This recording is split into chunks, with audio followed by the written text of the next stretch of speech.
Hello, YouTube. Welcome, anybody who's new here. Glad to see you. Welcome, campaigners. Always glad to have you back.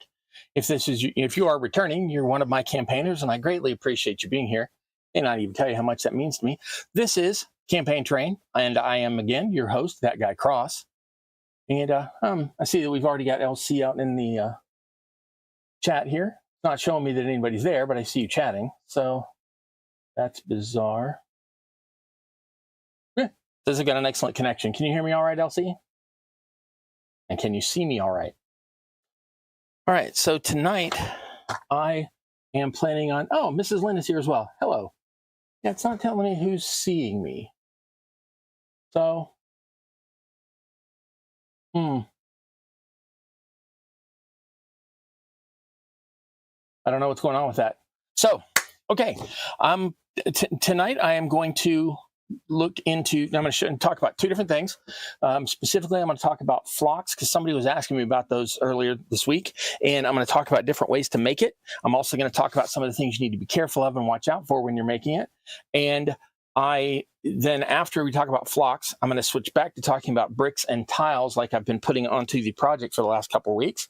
And then I will probably get around to some of the actual placing of the tiny tiles into these little holes. Now, as you can see, I've got some different lighting set up, so hopefully there won't be as much glare as it has, but I've got to fill in these holes eventually and all that, and I'm hoping to get some of that tonight, but may not.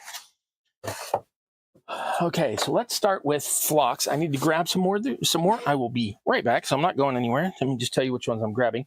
The ones I've already got on the table are made out of all sorts of different things. The ones I'm grabbing now are made out of foam, and this is cushion foam like you'd get out of any chair or couch. And grab those, and that's it. You should be ready to go. Now, I've got some different lighting. You should, as I said, so hopefully you'll be able to see this. I'm going to switch cameras to this one and move it over. That's going to wash me out for a second, but it should help you to see these phlox. All right. Let's see. There we go. Okay. Oop, wobble, wobble, because I moved it. Okay. And as you can see, I've got quite a few phlox right over here, ready to go. And I'm going to go through those just as quickly as I can. Let me know if you have any specific questions. Okay, the typical phlox that most people think of when they think of phlox is grass, like the flat surface area. And that can be made, you can make it yourself. Of course, you can buy it. Everything I'm going to talk about tonight is for making it yourself. And I have forgotten to bring any of my grasses over, but that's all right. I'll just pull them if I need to. Now, my typical phlox are going to be made out of sawdust. And you take the sawdust, you put it in a bowl, squirt some paint in it, and you mix it. I usually use a coffee grinder for that. That's one of the things I was going to cover. In the last month, I've managed to burn out 2 coffee grinders and a blender. It's all on foam. The foam did all that. The sawdust ones and the stuff made out of tea and would go through that just fine, and they've had no problem. But I have managed to burn out 2 motors and the base of 1 mixing vessel so that the motor still works, but it won't actually turn the it's technically an impeller, I think, inside. But anyway, the blade inside. So when I make mine, I squirt however much glue I want to go in there. Not glue, sorry. Paint I want to go in there. And I don't typically measure it. I just sort of always put the same amount just because I know how much I squeeze into it. So I'll take a certain amount, and I usually fill like the top of the coffee grinder, because usually they have one that you can fill with coffee grounds or tea and flip upside down into the machine. I usually fill that about half full and then give it a good solid squelch of paint into that. And that's just basic craft paint, just the stuff that you can get for anywhere from 50 cents to $1.50 a bottle. That's your basic paint that I've been using for everything. Of course, I don't have one here right now because, of course, I don't. But you get it. Your basic craft paint. And I put that in there. Now, when I'm making it out of tea, it looks like this. This is red in tea, and you can see how dark that is. But if you mix red in with sawdust, which is typically lighter, it's going to come out at a much lighter shade than that. And of course, I don't have any here on the table. Okay, here's a good example. I've got a blue No, I don't. All right, let me go grab some sawdust flock. Now, this is going to be a little bit lighter than the other, and you'll see how much of a difference the different material can make. Now, the sawdust is totally free. If you go to any hardware store and you show up with a plastic, like a plastic bottle that's empty from something, like a big gallon bottle or something, and you say, hey, I want to go to your saw that you cut down lumber in for customers, and I would like to grab a bunch of the sawdust. They have to throw it out. That means it gets they have to pay for it to go into their disposal thing. It's a lot more dust they have to kick around. And if you're willing to take it, I have never had one tell me no and not give it to me free. So this is red with tea, and this is red with sawdust, and that is the same shade of paint. You can see the difference in color. Now, tea leaves and sometimes the sawdust can be a little more granular. I usually use a sieve, just a kitchen sieve, not one you're going to eat out of afterwards probably, and sort through that. And I usually end up with 2 to 3 different coarsenesses of the flock. And if you grind it longer in a coffee grinder, you can actually get it much finer. Now, as you can see, this is big enough that you can see some individual pieces of the tea in there. But you can also see the smaller, fine dust that's in here. So when you're making this, you want to be wearing a breather. Right now, while I'm using it and moving it around, showing it, it's not really stirring up dust. But when you're making this, it can get pretty bad. So that's tea. All of these colors are made with tea. I just ran out of bottles to put them in. So I've got, this one's made with a dark purple into tea, so it made it darker. This one's, I believe an orange, could be a yellow. No, that's an orange. And that's the red. That's more of the same, but from a different batch. And that's a dark green into tea. Now, if you put a light green into tea, it would be lighter, but it still won't be as light as the sawdust flock. So Loosely Collected says, been gathering sawdust from their own table saw in saws in their shop. Need to sift out what's in my shop back and mix them up. Now, I suggest that time to troll the Goodwills, exactly. You can get a coffee grinder for like $3 at the Goodwill or any other thrift shop. I've never seen one at one of those stores for more than $3. So you should be able to get a pretty good deal on it. Oh, here we go. This is the yellow in the tea. Now, here is orange in sawdust, red in sawdust, and let's see if I can get 2 that I can compare. Yep, there we go. This is teal paint in tea, and this is teal paint in sawdust. Now, those are the same color paints into 2 different physical media, 2 different hard media. So they come out different colors. You can use them for all sorts of different things. Now, the different colors of the bright ones, like the reds and the bright blues and things like that, I use for either things like Fey or Underdark plants, or even animals, if you're making something that would be granular on top. And or I use those for something like foliage, for like blossoming plants in spring. Okay, so that's enough of those 2. Now, tea, if you want something thicker for tea, if you sort out your tea and sift through it and you don't grind it, you can end up with flock that looks like this. And I have not added any color to this. This is just the color that tea came from. Now, this is just regular tea, like black tea, orange tea, green tea that I put in here. This doesn't have any of the herbal teas. The herbal teas I add to my herb flock. Now, this is some old herbs that a friend had laying around. They were way old and they didn't want to use them anymore, so those got added. This has herbal tea added in as flock. This has I just added something the other day. What was it the other day? But anyway, herbal teas, they have those chunks of like orange peel and pits of different fruits and things that they use in the little sachets for the herbal tea. And in these, you can see that it not only has bigger chunks than even the coarse tea flock, it also has slight variations in the color. So like if you were to add a bunch of cayenne pepper flakes or something like that, you get a yellow color. If you were to add the cayenne pepper itself, like if it's from the ground up stuff, the thick coarse stuff, not the powder, you would end up with a red tint to it. And I have had some of that, but I've actually ended up using that up.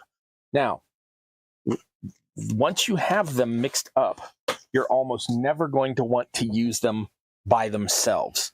If you just have one solid shade of green all the way across your lawn, it's going to look like something on the Palace of Versailles on their front lawn. And you don't necessarily want that, especially if you're doing something like outdoors, like a hillside or a space around a house that's not supposed to be tended. It's just a house in the field or whichever. And for that, everything I collect, everything I use, and end up not using all of it, if it's mixed colors already, if it's not something I can put back into the jar it came out of because it's already mixed up, I just shovel it into here. And it doesn't really matter what shape this is, but I just, give it a quick twist like this a couple times, maybe shake it, and they all get homogeneously blended, except it's not that homogeneous, because if you look, it has different sizes, different colors, different shades, and this is fantastic for rough patches of rough ground, swampy things, anything like that. The good example of the texture that this renders is, if you've seen the Lord of the Rings movies, that scene where they get attacked by the wargs, and I'm sorry, spoilers, where they get attacked by the wargs on top of those hillocks, there are little tufts and patches of scrubby grass, and this can be really good for that type of land. Obviously, this would be the wrong color for the scene in the movie, but I'm sure during the spring it looked just like this. I don't know. I haven't gone to New Zealand and checked, but let's see. Oh yes, it doesn't have to be organic matter. You can use sand and certain types of grout and things like that. Just remember, grout is caustic. It will hurt not only your hands, but it will hurt the inside of your lungs. So breather and gloves if you're using grout. But if you're using sand or multiple kinds of grout and fixed and what's the word I'm looking for? Not affixing them, mixing. We'll just go with mixing. You can do things like this, and I don't know well enough, but if you can, that has those white pieces are actually a type of builder sand that's called sharp sand or coarse sand. Those are actually little bits of quartz and other busted up silica. The white powder right in this part is the same stuff, it's just smaller. Now, at some point, I've sorted all of mine out. I have like 3 different grain sizes of that sand off in other places, but when it gets mixed in with the grasses and such, I usually mix in multiple colors. Now, if you want this to look really good, just take this, and then once you've built up some cliffs or hills, run a bead of glue right along the bottom where the detritus would fall off the cliffs and land, and just toss this on there. Once it dries, shake it back off the thing, and you can put it right back in here and use it again. This is another mix just like this one was. So you can just mix and match them to get more natural looks. But back to organic things, you can do two other things. This is paper. It's actually a type of paper pulp I bought, but it could also be made out of that paper egg carton that's got the texture on one side and smooth on the other.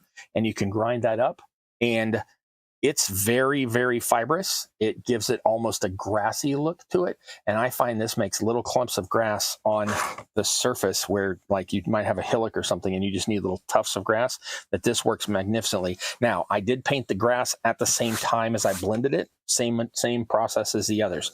I put the powder in the grinder, squirted the paint on top, and ground it up. Now, the benefit to doing small little batches in the coffee grinder, and the reason I like them so much, is that it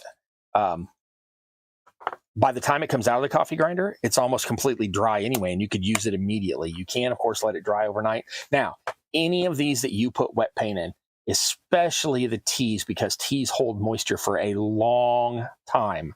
So anything you put moisture into, keep it in an open pan or an open bowl for a long time to let it dry. Otherwise, you will get mold. So you need to be careful of that. Now, for my tea, I actually have several big bowls. I drink way too much tea, y'all. But I have several of these big bowls of the tea, and I just leave it out and open like this. That way, it never builds up moisture. It never gets moldy. I learned this trick from either the Terrain Tutor or Nope, I'm positive it was him. I learned that from Mel, the terrain tutor. He said that you can stop tea from going moldy by leaving it out. I think that there is another channel I think may have gotten it from, but they don't put out videos anymore, so I'm gonna let that one go. All right, so that's almost all of the organics, and then I'll switch to the foam. The next one and last one I've got for right now, regular bark, like you can just go out and pick up off the ground. You see people use it and cut it in half and like glue it to things and use it as rock features, things like that in a lot of crafting. But the same bark, if it's too small to use or you don't want to mess with it, on Bard's Tale, not Bard's Tale, that's a game, Bard's Craft, he used to use like a butcher knife and chop it into tiny fine pieces. You can do that, or again, I used mine in a coffee grinder and I ended up with this. Now that you don't want to drop a whole chunk of bark in there, it's just going to bounce around in the coffee grinder and barely grind up. But if you got any little pieces that have already broken up, save them, put them through your grinder, and it ends up like this. This, in this color, without adding anything to it, makes excellent leaf litter for dark forested areas. Just put some glue down under your trees, toss this on top, and it looks great just as it is. I have a build that's got that, but it's too buried for me to go get it right now. If you look at my shrine build videos from a while back, the shrine base uses a lot of this bark flock. Okay, let's talk foam. This is literally foam that comes out of your seat cushions. If you got one of those bleacher seats where all the vinyl is split around it and you're about to tossing in another one, think about recycling it. Take the stuff and put it up. Now, only a few, like 5, 6, 7 of these little chunks like this, I tend to take them and dip them in paint and then set them out to dry. And then once they're fully dry, I then put that into the coffee grinder. But these are what killed my coffee grinder. So I am stuck with the ones I have now. I'm not going to get any more anytime soon. But here's one in a dark blue, and here's one in a light blue. Excuse me, I'm sorry. Both of these are made out of a foam that is similar to this, but actually was made of pieces of foam bonded together. And those had all sorts of different colors in here. They were speckled. And these two came out of that after adding paint to them. Same process as I did for the all of the other organic flocks. So, oops. So I can go on and on about the foam, but it's basically the same process. You want to cut it into small enough chunks that can fit in your grinder. Then you want to paint it. Now, the only difference is you let that dry first. You don't put it straight into the grinder. Then once you've got it painted, or once you got it dried off, then you can take it and put it in the grinder and get it down to here. Now, sometimes you want it, you'll notice there's different sizes on chunks here. Sometimes you want it a little bit bigger, so it makes like bushes when you clump it together, and it looks like a bush. This would be more accurate if I had grabbed a green one, but that's all right. You get the idea. And the other ones look more like little flowers or foliage, or if you grind it really fine and sift it out, you can actually end up with like grasses and such, or mosses, and that's more what this would be used for. But you can also then just take this and pile it on, put some white glue down and pile it on and mush this into the glue. And then if you want more after it's dry, put another line and build it up. You can get this to build up to really nice bushes as well. So that's it for foam. And I covered tea flock, bark flock, mixed flock, wood fiber flock, herb flock, sawdust flock, and I think that's everything. Okay, and the foam. So that's all of the flock I'm going to talk about right now. Let's see, I need to look at the chat. Dried coffee grounds, I do like those as well. They work really well for texture paste, as Loosely Collected said. Yeah, and dried herbs cheap from the Dollar Tree, and even dried crushed leaves. Yeah, we have a yard crew that's mandated by the HOA here, so our tree leaves are gone before I ever get a chance to get them. And I don't have any place to dry them anyway. But if you have some place where you find fallen leaves, just let them dry out first, or bake them if you really want to be picky about it. But I don't actually do that. I just let them dry because nothing that lives on them is going to survive them drying out. And then you can grind those up to varying consistencies, just like you can with all of the other organic things. Thank you, Loosely Collected, for saying that. Oh, no. And Sim Peasant, that's Jess. Sim Peasant, who also has a YouTube channel, said, my tea drinking heart cries for all that tea. No. That's all post-consumer. I have drank all of that tea. That did not just come straight out of the box. You can get it straight out of the box. Every bit of this tea I have already drank. I am one of those horrible heathens that squeezes my tea bags out. So I squeeze my tea bags out, set them in an open container for a while. Then once I collected a bunch, I take them and I cut the baggies open, and I save everything. I honestly save. This is all tea bags. So I use these for. These are very, very thin and can look like very good representation of in-scale fabric. So I collect a lot of those. I also collect the ones, especially from the herbal teas that come in the little mesh bags. I have used these for fishnet mostly. I take them and glue them over like crates and barrels and things like that for seaside scenes. Say that 3 times fast. And so I save those. I am, as you can see from this and this, I am not collecting anymore. I have enough. Same with that. I said that tea was about 1/4 of what I have in reserve. I am not collecting tea anytime soon. All right, one last thing. Oh, I was just going to show off also that I even collect the tea strings because they make really good in-scale rope. Again, I have more than I will ever use, and I'm not collecting anymore. But since it is such a thin string, but it is braided multi-strand, it looks like rope when you put it in the scale. And it takes dye really easy, so if you wanted to make it a different color of rope, that's really good as well. Okay, so I'm going to put these back on the other shelf. I'm going to keep babbling at you while I do it. And when I come back, I'm going to talk about different styles of bricks, tiles, and slates. So let's see. Check.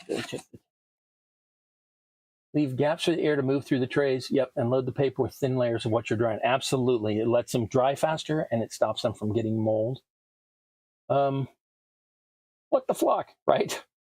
So that's from SimPeasant. SimPeasant is just like it sounds, SIMPEASANT, and Jess does a lot of playthroughs of really chill games. Not so much with like the shoot 'em ups, but things like Palia and The Sims.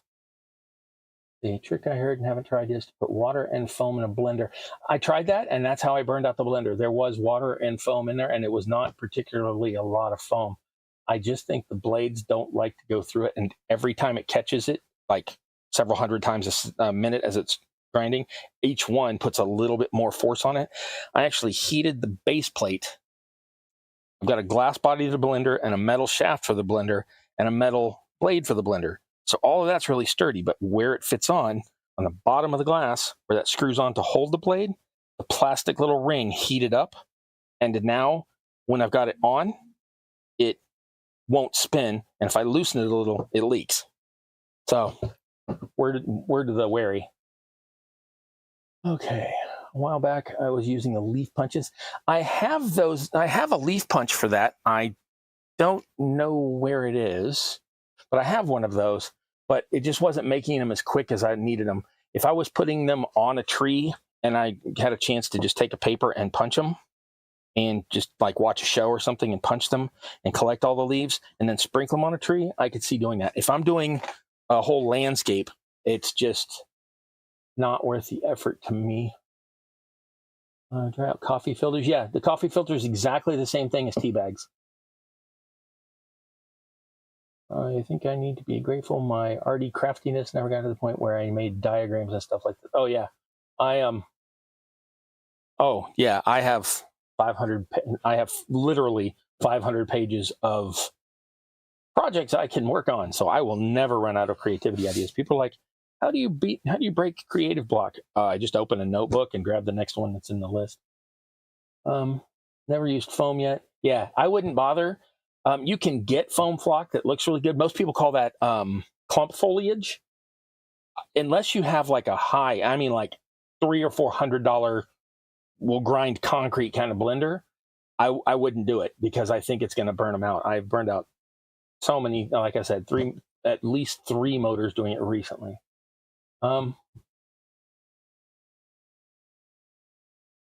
Yeah, once you get I must hoard and keep everything. Yeah, it's tough. Rando scraps paper, clean trash. Yep, I got that. So I was using for the base my big 3D printed tree, and I should have. Oh, what's it? I'll have to go back and take a look at the stamped the leaves you stamped out of leaves. All right, let me go put some flocks up, and I will come back and talk bricks. All right. Meanwhile, what are y'all doing? Anybody else crafting tonight, or what y'all got going on? I always have some kind of craft in process. For right now, it's lately been that thing I've been building that y'all have seen over the last several weeks, the dais.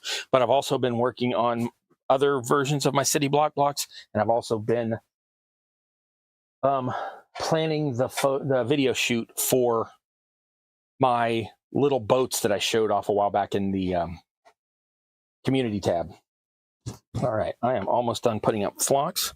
Then I will be back and we can talk bricks. Anybody have any questions about foam bricks or tiles or shakes or shingles before I get rolling talking about them? I can start with specific questions if you already have some. If not, I will just jump on in here in a minute.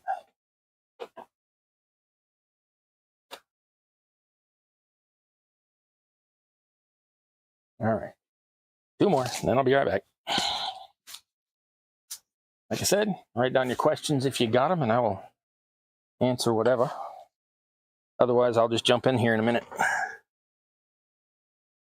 Okay, that is it. I am back. Let's talk bricks. Okay, any questions? Procrastinating playing Sims? Oh, yeah. Oh, you did finish the last house tour? That's cool. I want to see that one. I've been looking forward to it. I think my favorite house so far, honestly, is still the first goth house. I know that the second one is better in some ways, but the other one appeals to me more. Okay, need to go back to detailing the French Crusade minis, but I'm enjoying the fire in the chimenea. Oh yeah, nice. Enjoy the, yeah. Used to love chimeneas. I have a family that used to live in New Mexico, and like everybody in every house had chimeneas. And if you got I don't know if anybody y'all know, but Albuquerque's surrounded by a lot of hills and mountains. And if you're up on the right thing, you can see how many people are out in their backyard during the summer. It's very cool. All right. So when I make bricks, I do one of 3 things. I either grab my trusty, handy dandy various knives, and they can be pretty much any knife you've got that'll cut them. And then I just grab either a piece of XPS insulation foam, or a piece of the foam core like you get at any dollar store or office supply store, craft store. This is the stuff with the paper on both sides. Now, for bricks, you're usually going to want to peel at least one side. And some of those you want to texture beforehand and that sort of thing. But you don't have to. You can also take the XPS foam and cut it with one of these knives the same way you can these if you want individual bricks. And I'll show you what each of these looks like.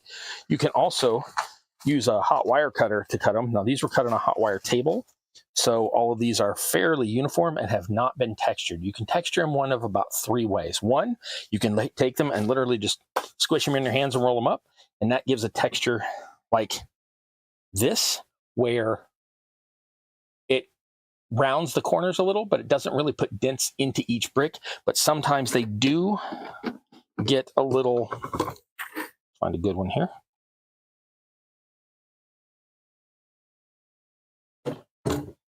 Warped and bent. So you just got to realize that, and you can either work around it, or if you want something that's messed up, then don't worry, aren't that worried about it, you can do it that way. Now, these are cut to 10 millimeter or a centimeter by 10 by 20 for some big bricks. These would be like for your old ruins or whichever. These are not as modern and stylistic. You're never going to get bricks in the scale that are even visible at table height for gamers. If you're standing the height I am here, 3 feet above the table, and you're looking down and you are cutting bricks to the scale they actually need to be, you are never going to see individual bricks. You just got to be prepared to take those and deal with them. Now, you can make bigger bricks like this, but realize that they're going to look kind of chunky and stylized unless you have them on old ruins, in which case they can look normal. They look like ancient Egyptian ruins or something like that. The bigger brick goes faster, and you can get them onto the table faster. Oh, I forgot to talk about texturing. You can squish them in your hand, or you can put them in like a jar, plastic jar, or a metal tin or something like that, and put some rocks in there and shake them. It's really loud. The rocks beat against each other, make a lot of dust, but it does have the added benefit that it not only shapes the long sides, it'll also shape, whoop, that one's gone. Lost that one on the floor. It'll also shape the rounded ends, and it will also put little dents and such into each of the bricks with the rocks. So it gives you a different texture. But you do have to have the noise, and you do have to have the dust you got to be careful about. The third way to shape them is you can put them between two things and roll that back and forth, and it'll round all the edges. But again, it doesn't round the ends, and it doesn't put any dents and aging into the bricks themselves. So I typically don't do that. If I'm going to do that, I'll just squish it between my hands. It's much faster and easier. Okay, so bigger bricks, more fast, get them on the build quicker, but they are stylized and can look a little cartoony. Littler bricks, these are not actually my littlest bricks. I don't see any of my littlest bricks. Let me show you some that are already on a piece.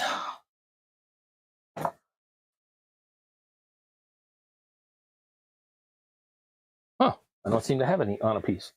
Somewhere I've got a jar of smaller bricks than even this. And these are cut at 5mm by 5mm by the thickness of the board, which is about 12 or 13 millimeters. So that comes out about that big. And if you cut it at 5 by 5 by 10, it'll only be about that big and then be more uniform. Which I know for a fact I've got several thousand of those laying around here somewhere, and I don't see any of them. Okay. Now, anytime I'm cutting any foam, let's talk about ecology here. This is not really a green hobby, especially if you're buying fresh foam core, etc.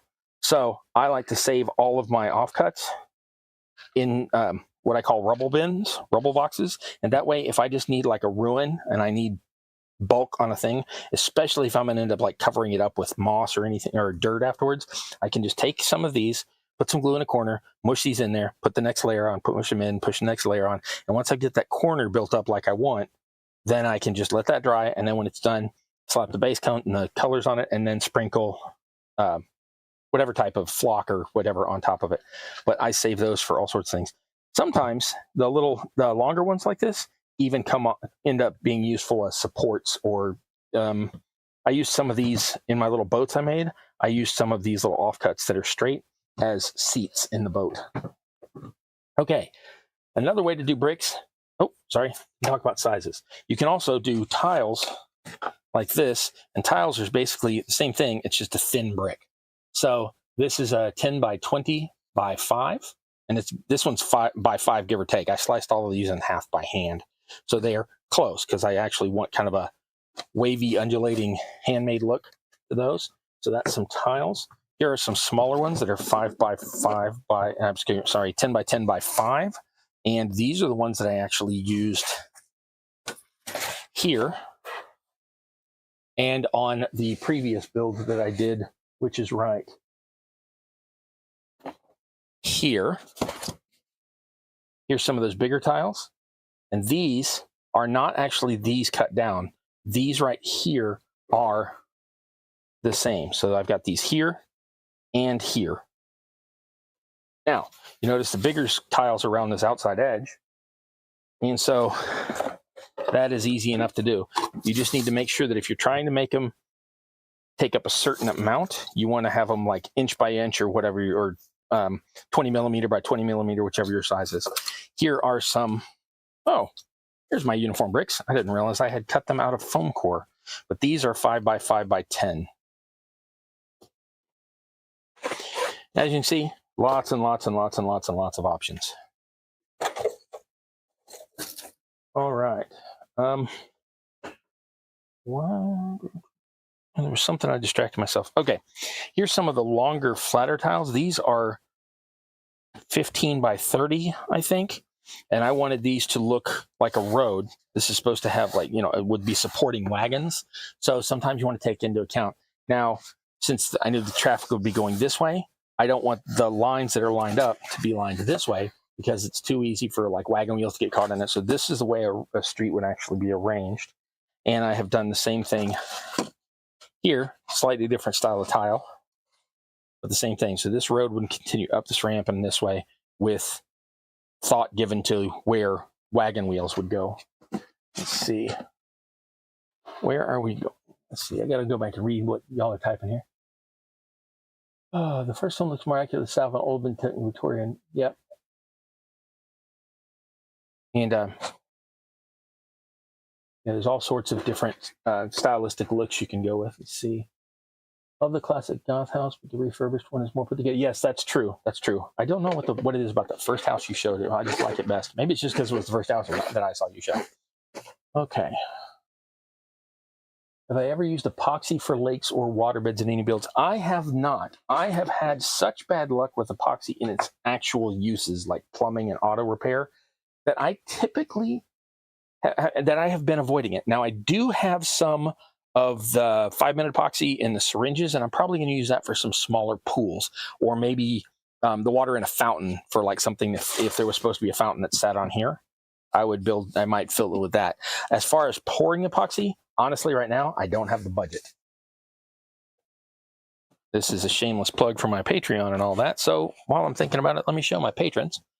Here are my patrons. Currently, I have the 3. And they are Dungeon Matron. Many of you know Dungeon Matron, and she will be watching this later. So, hi, Lisa. She has her own Discord. She does not really have a social or online presence outside of that right now, but a lot of us like to hang out on her Discord on every Wednesday and alternating Saturdays on get-togethers, but also just chatting during, text chat during the week. If you want a link to that, it's in the bottom of some of my videos, probably not this one, but if you want a link to her Discord, join my Discord, which there is a link for, and then I will hook you up with that. There's also Patrick Walther, longtime contributor to the channel, and I super duper appreciate that. And then Digital Calibrator. Now, DC is a real life, comes over to my house type friend, and also chose to support me on here as well, which I find amazing and humbling, and helped with the audio, helped with the video, helped with this lighting, which is why there's a lot less glare this week, and just general all-around friend of the channel. So huge shout outs to all my Patreon patrons. If you want to be one, the links are in the bottom down below. I also have a buy me a coffee and some other ways. So if you really want to support what I'm doing, and I could use it, please. There's ways to reach me. The easiest way is just grab me on the Discord and we'll hook something up if you want to do that. And if you do, I am already apologizing, and I'm not apologizing, thanking you in advance. And if not, that's fine. I'm going to keep doing all this stuff, showing y'all for free anyway. So enjoy the ride. Okay, now this has multiple types of tiling on it. This is that project I've been working on for the last 3 weeks, I believe. And it has the larger ones around the outside, and I made sure that they came out to a foot across, and some of them were extended over, so I just flipped it over and trimmed it off at the 1 foot by 1 foot I needed for this. Then I built this lozenge because somebody suggested that breaking up the pattern might be nice. And I made that out of the same tiles and then filled it with the smaller ones. Coincidentally, since these were cut at 1 inch and these were cut at 10 millimeters, they almost match up, as this is 2 inches wide. That was pure luck. Then I did a herringbone pattern here, and I did it really badly, and I know how I messed it up, but I don't care because it's supposed to look like an in-use but repaired city street or city public area. So I'm liking how that's coming along. I'm going to need to go in and one at a time fit pieces to fit the pattern and cut them all off at angles and glue them in. I don't know that I will get to that tonight. Okay, so last thing about bricks before I decide whether or not I am going to work on that. You can use different tools to make bricks other ways. Excuse me. So on this one, this is foam core. It's got paper on one side. I peeled the other side, and then I put 5mm lines in here, and then came across the other way and made the bricks. The benefit of this is that if I wanted to come for something large like this and I needed to just get it done, I can just slap some glue on this or peel the paper off this and slap some glue on it and then just stick it onto the piece and boom, done. As you can see, this was designed to fit these sizes of block, but most of my walls are close to that height anyway. So I use these on houses and other things, as well as, now this is a bit larger stamp, and on this I used the ferrule of a paintbrush, something like this, and with all of the bristles taken out, and it leaves a hole, and you can either use it like it is, or you can straighten or square these off by using needle nose pliers. And I used one of those to make one of these in a bigger size, and then I've used those to wrap around pillars. Once this gets base coated, 2 or 3 layers of accent color, a layer of dry brush, and then hit with a wash, and then hit with a second highlighting dry brush, you will never be able to see these lines in here. You won't really notice these, and they'll all disappear, especially if they've got any type of texture added or anything like this. I apologize. I'm going to have to cough here for a moment, so I'm moving the mic away from my mouth. I apologize, y'all.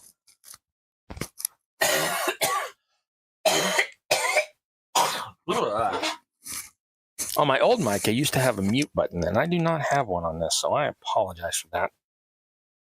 I have a way to do it through software, but I have to open like 3 windows to get there, so sorry about that.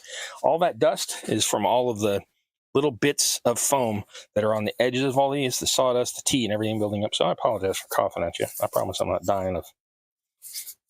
Oh no, I've got the green lung from all the flock.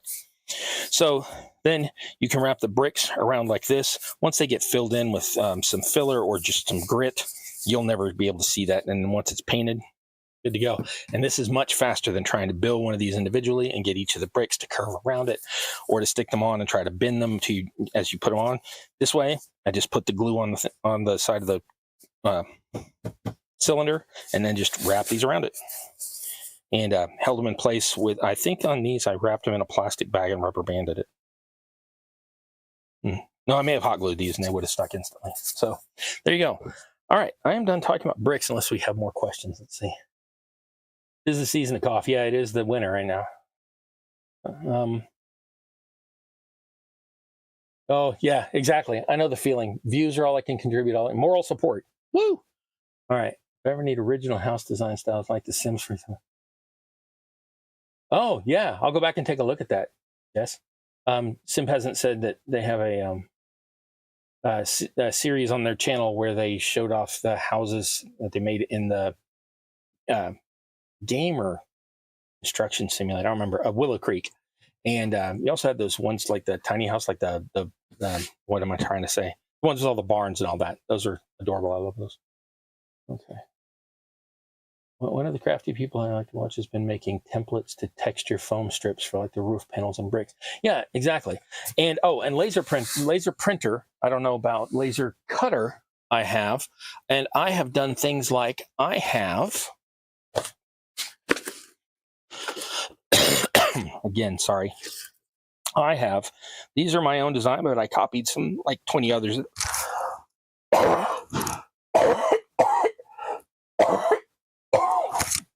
Excuse me. I will be right back, y'all.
I'm sitting there talking to you, hadn't unmuted.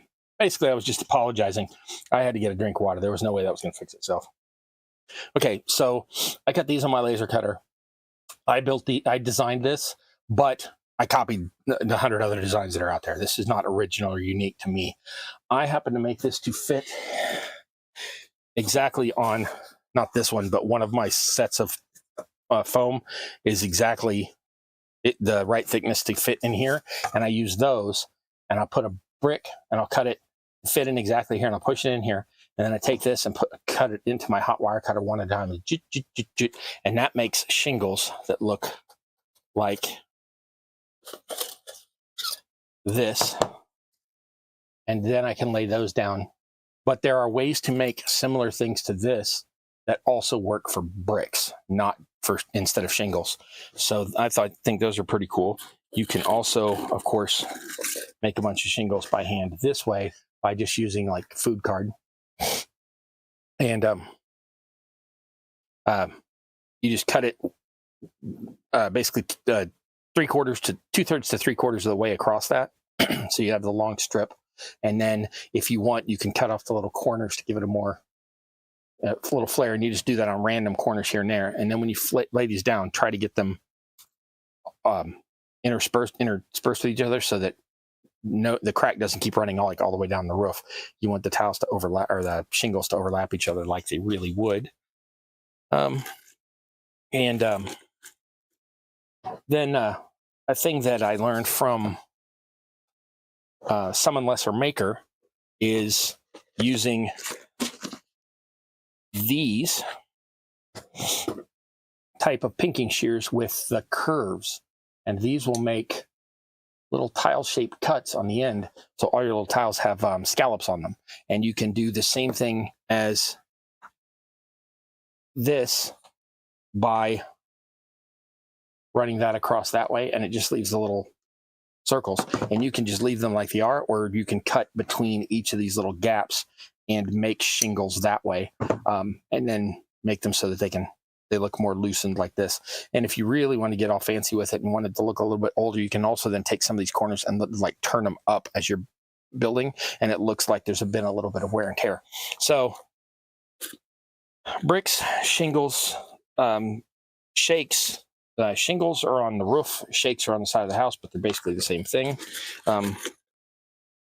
Those can be done, as you can see, any number of ways, just like the flock can. All right, let's see. Put my scissors back over here. Cut block over here. All right. See where we're at. Yeah, I wish I had a laser cutter. There's good and bad to all of it. If you don't need it, if you don't have a project where you're like, this is what I need it for, it's really not worth it for anybody unless you're then gonna like sell product. Now I got it because I knew I would be needing these, and I knew that I would be I had various other plans in mind already. So the parts that I have already made with my laser cutter have made it pretty useful to me. It's the same thing with a 3D printer. I don't have a need for one. The only thing I would ever use one for is little fiddly bits like windows and doors and small things. And I can do those with my laser cutter or by hand. So it's faster with my laser cutter. It could potentially be faster with a 3D printer, but some of them have a tendency to go much slower than I like. My laser, I can take the sheet of MDF, toss it in there, pull up my pattern, toss it into the thing, and let it go. And it will cut all of the things I need cut. And any place where I need it etched, like in the door, if I need the wood grain etched in, I can put that in at a different laser speed and laser power, and it will actually etch it to look like things. So I can cut a mystic circle, and I could carve the whole Solomon seal or pentagram or whatever into the thing with the laser, and then cut out the outside edge. And you can do that on 2 different power settings. And I can toss a sheet in there and get like 6 of those out in like 8 minutes.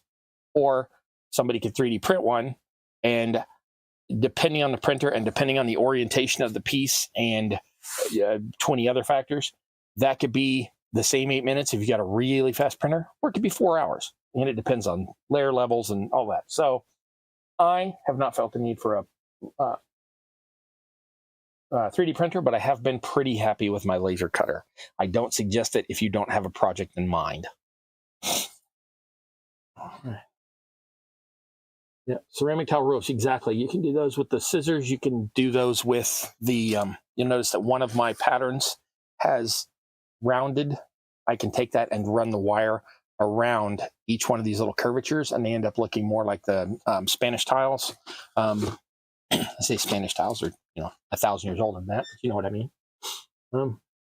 Shingles with cardstock, yeah, it's individual. You glue them individually. Yep, I've seen people doing that, and it looks amazing. I just don't have the patience to do them over and over and over. There is a guy I watch every other Sunday. He puts out a thing, and he is called the Colonel O'Truth's miniature business. And he's building in a smaller scale than we do. And his roof tiles are about that big. And he cuts them all individually and sticks them on one at a time. He has a paintbrush that he uses backwards. And he dips it in a little bit of glue to pick it up. And he calls it his trusty pointed stick. And he puts hundreds and hundreds and thousands of individual little roof tiles on it. I'm just like, man, more power to you, buddy. Yeah, loads of things to remove the cutter. Yeah, and it used to be that you could find lots of 3D printed stuff on like, what's the name of that one big website? I'm drawing a blank. But now you can also find 3D printed patterns. There's even automated online programs where if you want a box, like say you wanted to make something like my organized boxes over here. IKEA doesn't make these anymore. If I wanted to make another batch of these, there's this exact pattern is available. You can find it. But also there are online things where you can tell it you want a 4-sided box, you want it to be this much on the 2 sides, you want it to be this much on the other sides, and you want it to, and how many of the little, they're not dovetails. I guess it's tenon into tenon, how much the tenons you want, and it will make them either thinner like that or bigger like that, and you can just program that all in, and it drops you a pattern, and then you take that and plug it into your laser. So it's, yeah, there's so much you can do with laser printers now without even having to make each of the patterns yourself. Okay. Let's see. There are loads of things. Dream up the cutter. Wish you knew how to use a 3D printer. Yeah, if I was going to get a 3D printer, I would get one of the ones they call FDM printers. That's the filament printers. It's, I don't think they're as versatile for smaller things. Like if I was making minis, I would definitely get a resin printer. But for things like rocks, steeples, windows, things like that, filament printer I think would be more my speed. There's about 100 different materials you can get, so I could get them as hard or as stretchy or as whatever as I wanted. But if I'm just making like windows and doors, I could print those out easily. And the reason I like them better is they don't put out as many fumes, though you're still melting plastic, so you don't want to be breathing that. But there's no resin cleanup. You don't have to have a cleaning vat and a hardening vat with a UV light in it and all of that. So I think an FDM printer would be for me. Hint, hint. Anybody wants to throw an FDM printer my way, hit me up. But I really don't have a need for it. So I don't know. It would be a fun toy. If you have a resin printer, you're trying to find someone else. I'm sorry, but I'm just not interested in a resin printer. All right. So let's see. I have wrapped up everything I'm going to talk about bricks, tiles, shingles, shakes, slates, hand-done tiles, individual done tiles, do them in processes, do them in batches, do them in punches, do them in patterns. I have covered all of that I can think of. I've also pretty well covered flock. Does anybody have any questions about the flock or the bricks I've covered tonight? Yeah, I've seen some of the FDM minis, and they really are getting super good. Especially there's which one is it? There's one that just recently came out that's got a really big print bed for a home size unit, like 250 by 450 or 500 millimeter print bed. And it prints in both a 0.01 layer line and a 0.02 nozzle width. For any of you who don't know FDM printers, the layer height is literally exactly like it sounds. It's how much the hothead lifts up per layer. It'll finish printing a whole thing and then lift that little amount and start and do the whole thing again. That's the layer height. And then nozzle width, nozzle thickness or opening is the other way. The way it's moving back and forth and dropping it on, it's how wide those lines are. And so some of them have gotten so precise that you really, really get good prints that if you slap a coat of paint on it and you're going to plunk it down at what I call 3 foot fabulous, that's height, that's table height, and you're looking at it from that distance, especially if you're doing like 100 of them, like you're doing a goblin army with like 20 guys. If you're doing the advancing undead and you need a bunch of skellies tossed on the table real quick, you are never going to care about those. You're never going to notice those layer lines enough to care. There are also ways that you can get rid of the layer lines in different ways, though I find that some of those, such as like the salt annealing, which I'm not going to explain, you can go look that up. Salt annealing gets rid of all the layer lines and the weaknesses between the layers that sometimes happens, but it does put the salt grit texture into it. So you need to use a really fine salt, or a really fine sand can be done the same way.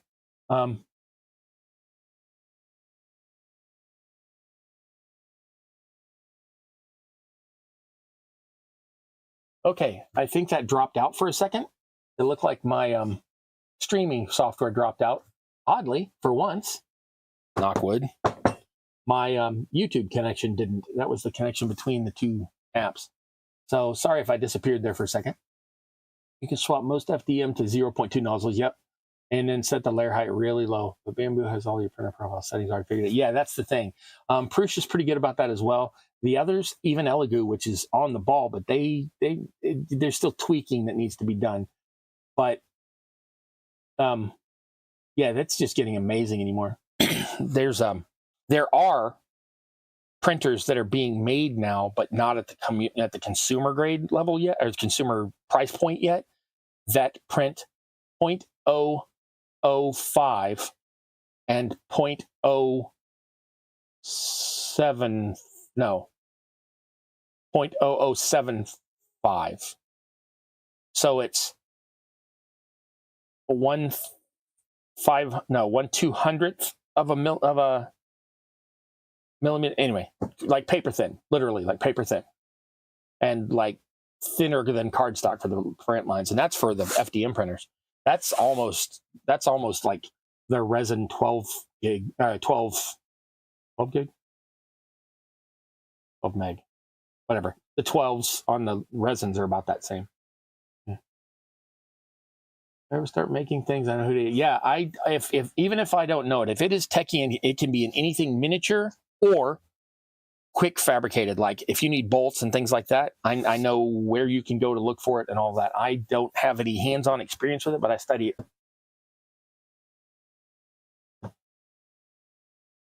My connections.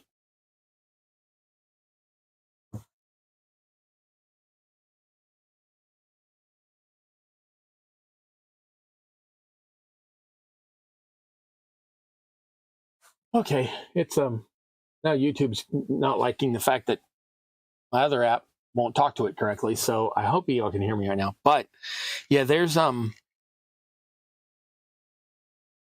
so much that printers can be used for, but a lot of people are using them for essentially all the wrong things. People download.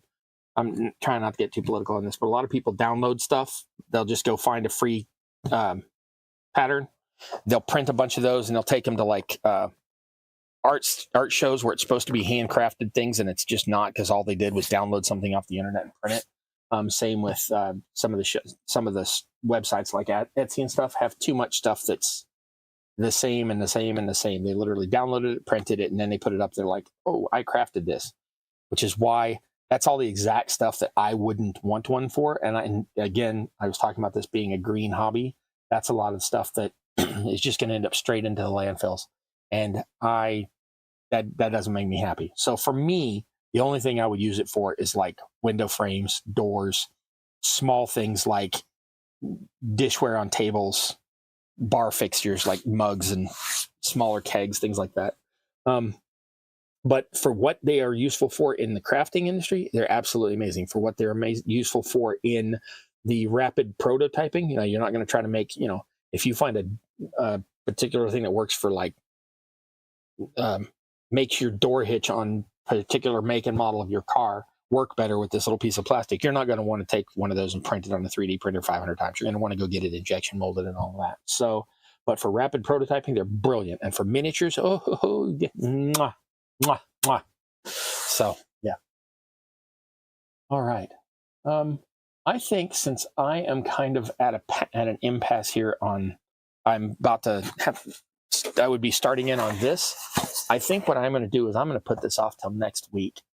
I think I'm going to call that a night unless somebody has anything else they specifically want to talk about. And other than that, I will be back next week. The first thing I'll be doing is trying to find a way to get a camera in here so you can see me brick these layers, because there's going to be bricks on this wall. And then once I've got them on there, then I can go around the rest of the perimeter pretty easily. I think the lighting is better. There is one problem, and I'll show you that real quick. If you look at me from the front cam, you can see me, but I'm washed out by this one. So I just have to swing that one out of the way, and then it gets pretty good. I've got a light up here and a light right in front of me looking at me where you're at. So I think that's getting better. I've gotten both of my big bright overhead lights off. My cameras, I forget, have better vision than I do. So they pick me up pretty well in the light. So I think that's good. So next week's stream should look about like this for most of the stream, as a little less shaking and rattling back and forth, but I will be filling in all these little holes, and then given time, I will then also start in on here. Or I think I'm going to do this off camera, all these little nitpicky holes, because that's going to be really hard to get the camera in where you can see it and filling those in. I think I'm just going to do those off camera. So I will start with the sides of these stairs with bricks and then come around front and back. That should build this layer out to match this one step I left standing proud. So that should be like that. And then this will be finished and ready to go. And I don't think I will ever build another one like this. If I do, I will build it just with a 4-inch by 4-inch gap here and a piece of stairs that will just fit in there. But more likely what I will do is I will use a piece that's cut this size, this size, this size, and this size separately. So enjoy me building this one while you can, because I'm not doing another one. All right, so I am going to go ahead and take off. I don't even know if y'all are still there. It says it's printing, or it says it's streaming, but nobody's answered me. So I'm going to go ahead and take off, and I hope y'all have a fantastic night. And I will catch all of y'all next week. If you want to chat with me, then catch me on the Discord. That's the easiest way to find me. You can I answer anything that pops up in Discord. I go find it and see it. I'm also on Blue Sky, Red Note, sort of sometimes on Facebook, Imager, etc., etc. So you can find me. There's going to be links down below, or you can catch me on the Discord and ask me there. And I'm happy to talk about crafting anytime y'all want to. So, okay. Oh, so you are still there. Good. I was worried because it's the thing that told me that people are seeing me disappeared. So I'm just making sure. Okay. So I think that is it for tonight. This has been Campaign Terrain. I am your host, That Guy Cross. I hope I've been informative tonight. And I love to inspire people to build other things. There's nothing to this that's complicated. It's just it's just the same things over and over and over again. Once you learn them, you got them for life. And I love to inspire people, and I hope to been informative about how the things are made. So once again, Campaign Terrain, That Guy Cross. This is my basement. I love you. And until next time, I wish you luck in your campaign, both on the table and in real life. Mwah. Bye.